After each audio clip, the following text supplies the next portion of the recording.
बिस्मिल्लाहिर्रहमानिर्रहीम। अस्सलाम वालेकुम व्यूअर्स, मैं वेलकम करती हूँ आपका अपने यूट्यूब चैनल ड्रेसिंग मेनिया पर। बहुत सारे ऐसे ड्रेसेस होते हैं जिसके बॉटम के ऊपर इस तरह से बॉर्डर तो दिया हुआ होता है, लेकिन उस कपड़े में कान होती है और हमें सिलाई का मार्जिन रखने के बाद पहले तो बॉर्डर को सेपरेट करना पड़ता है, फिर कुर्ती की फ़िटिंग कट करने के बाद इसे स्टिच करना पड़ता है और दोबारा से बॉर्डर अटैच करना पड़ता है। लेकिन साथ में एक और मसला था कि इसके साथ कोई इतना एक्सेसिव कपड़ा दिया ही नहीं गया कि मैं पलटे की सूरत में लगाऊं, और इसके ऊपर मैं सादा पलटा कोई लगाना नहीं चाहती थी। तो यहाँ पे जब मैंने शर्ट की कटिंग की थी तो इसके साइड पे ये वाला जो मार्जिन होता है चौक का, वो हमें हद से हद 1 इंच रखना पड़ता है, लेकिन मैंने 2.25 इंच ही रहने दिया था, क्योंकि अगर मैं इसे कट कर देती थी तो ये ज़ाया चला जाता, और मैंने साथ रहने दिया तो इसी के अंदर से मैं इसकी फ़ोल्डिंग कर दूँगी। असल हकीकत यह है कि इसका जो मैंने बॉटम से बॉर्डर लैदा किया था वो पूरे कपड़े से लैदा कर लिया था, और कुर्ती का पता है आपको कि वो कम चौड़ी होती है। तो मैं सबसे पहले इसका बॉटम रेडी कर लेती हूँ। इसके ट्राउज़र पे मैंने इस तरह की लेस लगाई थी। अब हमने सबसे पहले इसके बॉटम के ऊपर इस तरीके से लेस लगानी है कि नीचे आपको जो ब्लू और ग्रे सा कलर नज़र आ रहा है, इसे एज अ पल्टा इस्तेमाल करूँगी। लेस की सीधी साइड नीचे की तरफ करनी है, और इसके यहाँ पिंक वाले किनारे किनारे पे हम लोगों को लेस का किनारा लेके आना है। यहाँ पे मैंने रोलिंग फुट का इस्तेमाल किया, क्योंकि मैंने आपसे पहले भी ये शेयर किया हुआ है कि जब मुझे डायरेक्ट लेस के ऊपर सिलाई लगानी हो तो मैं ये रोलिंग फुट इस्तेमाल कर लेती हूँ। आप सिंपल फुट भी इस्तेमाल कर सकते हैं। इस तरह के बहुत से ऐसे ड्रेसेस होते हैं जिसमें हमारे पास कपड़े का मार्जिन इंतहाई कम दिया होता है, और हम उसके साथ की मैचिंग करते करते ही थक जाते हैं। तो पलटों के लिए बाज़ार से कपड़ा लाने की ज़रूरत नहीं भी होती, इसी के अंदर इतना मार्जिन तो होता ही है कि हम इसी को पलट लें। तो सबसे पहले मैं यहाँ पे लेस को किनारे किनारे पे लगा रही हूँ, फिर इसको मैं अच्छे से आयरन करूँगी। अच्छा, एक चीज़ और थी कि यहाँ पे चौड़ाई के रुख पे चूँकि मेरे पास ये सारे का सारा बॉर्डर था, तो इसको खींच ना पड़े या इसमें खिंचाव ना आए, वो भी मैंने बहुत देखभाल के काम किया है। अब जो हमने लेस लगाई थी उसको पलट के गुम कर दिया है, और जो पहले ही सिलाई थी उसको मज़ीद दूसरी तरफ ले जाके सिलाई लगा दी है। दोबारा से आयरन करना है। मेरी सोइंग में नफासत आने की मेन वजह आयरनिंग ही है, और मैं स्टीम आयरन इस्तेमाल करती हूँ। अब जब मैं ये वाला जो जिस हिस्से में हम लोगों ने लेस का हिस्सा गुम किया है, ये ऊपर की तरफ चला जाएगा और लेस बाहर की तरफ आ जाएगी। बेसिकली यहाँ पे लेस भी ब्लू है और जो पलट रही हूँ कपड़ा वो भी ब्लू है, तो शायद आपको इतना विजिबल नहीं है, लेकिन मुझे इतना हिस्सा खोलना है। और ये जो मैं वाइट वाला हिस्सा फ़ोल्ड कर रही हूँ, बेसिकली ये अंदर की तरफ हाइड हो जाएगा, और ब्लू वाला हिस्सा ऐसे लगेगा जैसे हम लोगों ने एक्स्ट्रा फैब्रिक एज अ पल्टा इस्तेमाल किया है। तो इस तरीके से हम लोग आराम से एक्स्ट्रा मार्जिन रख कर कुर्ती की लेंथ के अंदर इसका बॉटम रेडी कर सकते हैं। अब ब्लू वाला हिस्सा पीछे की तरफ ले जाएंगे और इसको लेस को बाहर की तरफ निकाल लेना है, और हमारा पल्टा भी तैयार हो गया। लेस भी इनविजिबली यहाँ पे स्टिच हो गई है।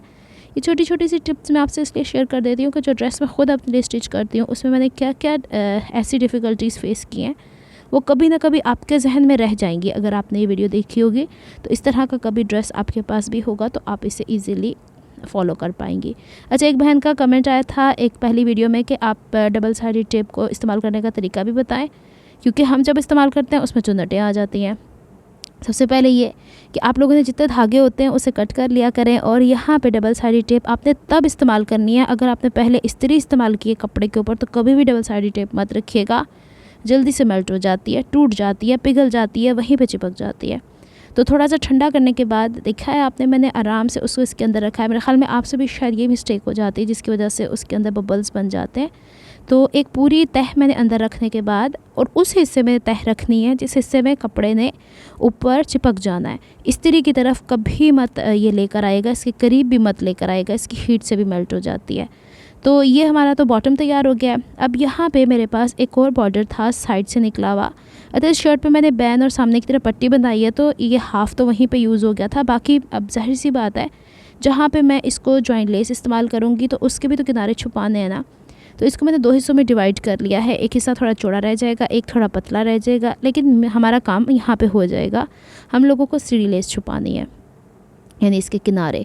अब क्या करना है कि सीढ़ी लेस का सीधा हिस्सा नीचे रखना है, और जो हमारा बॉर्डर है उसके जो ब्लू नज़र आ रहा है आपको, अगर तो आप चाहती हैं तो इसके ऊपर पलटा रख के इस तरीके से तीनों चीज़ें एक ही साथ असम्बल कर दें। लेकिन मैं आपको सलाह दूंगी कि जब कभी हमें बॉर्डर की यहाँ पे लाइन के ऊपर काम करना होता है। जैसे कि आपने देखा तो पहले आप सीढ़ी लेस लगा लें, फिर इसके बाद यहाँ से देखें ना ज़रा कि आपको वो ग्रे वाला हिस्सा नहीं नज़र आ रहा, ब्लू वाला हिस्सा नज़र आ रहा है। अब इसके ऊपर रख के आप लोगों ने बॉर्डर वैसे अटैच कर लेना है जैसे कि मैं अटैच कर रही हूँ। थोड़ा काम ज़्यादा हो जाता है लेकिन काम में नफासत आ जाती है, नहीं तो फिर अगर कहीं पे यहीं से मशीन उतर जाती है तो फिर दिक्कत होती है, बार बार उधेड़ना पड़ता है और काम भी ख़राब हो जाता है। यहाँ तक तो हम लोगों ने 2 हिस्सों में इसे बांट लिया था काम को। अब क्या करेंगे, जिस तरह हमने सिलाई की है वैसे ही इसको हम आयरन करेंगे। सिलाई को बिठाना इंतहाई ज़रूरी होता है। इसके बाद जितना हिस्सा हमने बैक की तरफ दबाना है उतना, जैसे कि आपको वाइट वाला हिस्सा नज़र आ रहा है, तो मैंने यहाँ पे इस ड्रेस के अंदर कोशिश की है कि इट्सेल्फ ही काफ़ी एक्सपेंसिव हो जाता है, फिर इसके बाद पलटे वगैरह लेकर आएँ तो और ज़्यादा कपड़े का भी डिफरेंस आ जाता है। तो कोशिश मैंने की है कि शर्ट के अंदर से ही जो बॉर्डर्स वगैरह निकल रहे हैं उसी से इस कुर्ती की कंप्लीट डिज़ाइनिंग की जाए। तो आप लोग भी इसके जो बॉर्डर दिए हुए होते हैं साइड पे, उसको या तो पलटों की सूरत में लगा लिया करें या फिर कोई डिज़ाइनिंग कर लिया करें। तो अब ये इसको मज़ीद एक दफ़ा और पलट लेना है। जिस तरीके से हम पलटा लगाते हैं सेम वही चीज़ है। अब इसके बैक के ऊपर भी मैंने डबल साइडेड टेप लगानी, लेकिन उससे पहले बड़ी ही एहतियात के साथ इसे आयरन करना है। आयरन करने की वजह ये हो जाती है कि जो इसके किनारे होते हैं ना, कभी कभी अंदर की तरफ धंस जाते हैं या एक छोटी सी उसमें चुन्नट सी पड़ जाती है, वो नहीं पड़ेगी। तो इस तरीके से हम लोग इसे आराम के साथ थोड़ा टाइम देंगे, क्योंकि मैंने आपसे शुरू में बात की है कि हमारा ये जो बॉर्डर है ये चौड़ाई के रुख पे है, तो इसमें स्ट्रेचिंग तो हो जाती है ना, तो थोड़ा एहतियात कर लेंगे। अच्छा, इसके बाद इसे डबल करके ना आपने देखना है कि हाइट बराबर है, तो साइड से हमने थोड़ा कट कर लिया। मेरा ये बॉर्डर मेरी शर्ट की चौड़ाई से थोड़ा ज़्यादा ही है।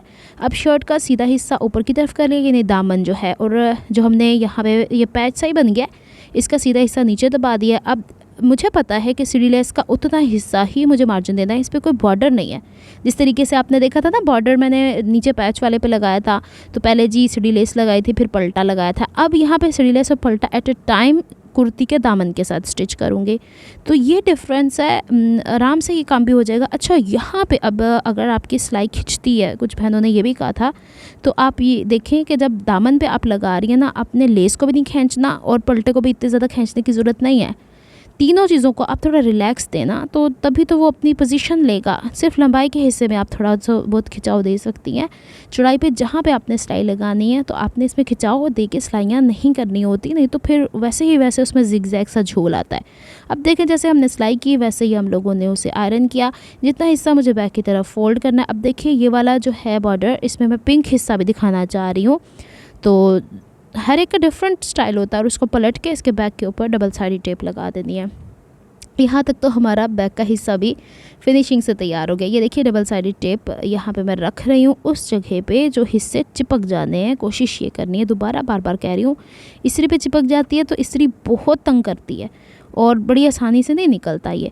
यहाँ तक हो गया जी हमारा काम। अब हम चूँकि शर्ट साइड की फ़िटिंग हो चुकी थी, तो मैंने इसे सेंटर से फोल्ड करके साइड वाला हिस्सा ऐसे निकालना है। खोल के देख लीजिएगा, ऐसे जैसे थोड़ा बड़ा कम है तो आपने दोबारा इसे इस तरीके से मैनेज कर लेना है। इसके बाद मैं एक हिस्सा चौक को आपको फोल्ड करने का बता रही हूँ, बाकी 3 हिस्से आपने ऐसे ही करने हैं। बस ध्यान रखना है फ्रंट और बैक का दामन एक जितना चौड़ा होगा, लंबाई तो एक जितनी बराबर पहले ही हम कर चुके हैं ना बॉर्डर्स लगा के, क्योंकि फ्रंट और बैक पे एक जैसे बॉर्डर लगा है। तो सबसे पहले जो हमारी फिटिंग थी ऊपर 2.25 इंच था मेरे पास, तो बॉटम से भी 2.25 इंच रख के पूरे के पूरे को एक साइड पे फोल्ड कर दिया, यानी इन साइड आयरन कर लेंगे। अब जो आपने फ़ोल्ड किया है इसे ओपन करेंगे और इसका एक सिरा जो ये मैंने पकड़ा, इसे वहाँ तक जहाँ तक ऑलरेडी क्रीज़ बनी हुई है वहाँ तक फ़ोल्ड करके एक मज़ीद क्रीज़ बना लेंगे। तो ये आपको पलटे का ही लुक देगा, यानी कि ऐसा हो जाएगा ना जैसे कि आप लोगों ने एक्स्ट्रा कपड़ा कोई लगाया, तो आपके कपड़े की भी बचत हो गई, आपकी मेहनत की भी बचत होगी, वरना पलटा लगाती तो एक और सिलाई लगानी पड़ती था। तो अब हम लोगों ने, अगर आप चाहती हैं कि आप पलटा ना लगाएं, तो आपकी शर्ट में तो चौड़ाई इतनी होती है तो आप इस तरीके से चौकों, लेकिन जब चौकों की डिज़ाइनिंग करनी हो, लेस लगानी हो, फिर तो पलटा लगाना ही पड़ता है। सिंपल आप ऐसे फ़ोल्ड कर सकती हैं। चलें जी, अब मैं क्या करूँगी, इसके दोनों हिस्सों पे जो पहला एक फ़ोल्ड था उसके अंदर भी डबल साइडेड टेप लगाऊंगी, और फिर मज़ीद एक दफ़ा और फ़ोल्ड जब होगा, ज़ाहिर सी बात है फिनिशिंग होगी, तो फिर इसके अंदर मैं डबल साइडेड टेप लगा दूँगी। देखिए इस्त्री चिपक गई है। ये आई है जनाब कंप्लीट लुक। मैंने ओवरऑल सारा फ़ोल्ड कर दिया है। ये है इसका दामन। किसी को नहीं पता चलेगा कि आप लोगों ने कहाँ पे पलटा लगाया, कहाँ पे फोल्डिंग किया। खूबसूरती से आपका पैच भी इसके साथ अटैच हो गया। बाकी सारी मैंने तुरपाइयाँ करनी है, क्योंकि इतना मल्टी कलर है, कोई एक धागा इस पर प्रॉपरली चल भी नहीं रहा ना। अगर आपको मेरी एफर्ट्स पसंद आती हैं तो please like my videos, subscribe to my channel, hit on the notification bell for more updates,